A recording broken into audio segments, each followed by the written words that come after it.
Jika hari ini anak-anak muda identik dengan krisis identitas, labil, tidak stabil, kemudian kenakalan remaja, kemudian haus dengan validasi dan lain sebagainya, kita akan lihat di satu cuplikan dalam sejarah ada sosok anak muda yang benar-benar challenging status quo, berbeda dengan apa yang kita lakukan pada hari ini, dan itu ada dalam sejarah dan itu real.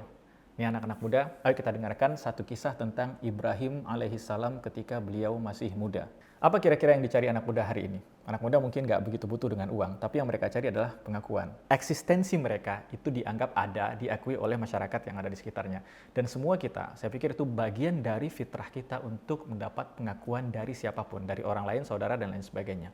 Saya ambil contoh misalnya, kenapa anak-anak di usia SMP atau SMA merokok? Dan kemudian ketika dia dewasa, candunya nempel, dia nggak bisa menghilangkan itu. Kalau kita mau jujur nih, semua orang yang merokok pertama kali itu nggak ada nikmatnya. Yang ada pahit, bikin batuk, dan lain sebagainya. Tapi kenapa anak-anak muda masih ngerokok? Alasannya satu hal. Kenapa? Karena circle-nya semuanya ngerokok. Yang nggak ngerokok, dia nggak bencong. Untuk mendapatkan pengakuan dari circle terdekatnya itu, maka dia pun coba-cobain tuh yang namanya rokok. Akhirnya rokok nempel di dia, mencandu, dan seterusnya. Ketika di usia bapak-bapak, usia 30-an, dia nggak bisa stop. Dan awalnya bermulai daripada apa yang disebut dengan haus pengakuan, haus validasi, ingin mendapatkan eksistensi dari orang sekitarnya. Dan itulah jati diri manusia sebenarnya, bahwa kita ingin eksistensi. Itu bagian dari hal yang manusiawi. Tapi menarik kalau kita simak kisahnya Nabi Ibrahim ketika beliau masih sangat muda belia. Di usia itu, beliau sudah mampu challenging status quo, mampu menantang arus yang sangat itu, semua orang melakukan tren itu.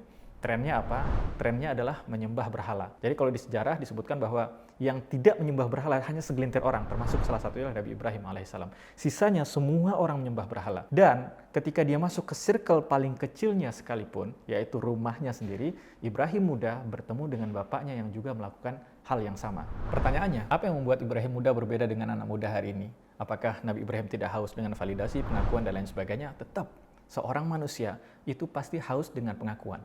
Bedanya adalah jika anak muda hari ini kita haus pengakuan validasi dari manusia, yang difikirkan oleh Nabi Ibrahim alaihissalam ketika beliau masih muda, beliau hanya ingin mendapatkan satu perhatian saja, yaitu perhatian dari sang pencipta beliau. Itu yang membuat beliau mampu punya karakter yang sangat kokoh, mampu menghadapi arus di mana satu negeri itu, bahkan sampai ke dalam rumah beliau, punya gaya hidup sendiri, dan Ibrahim tidak mengikuti itu.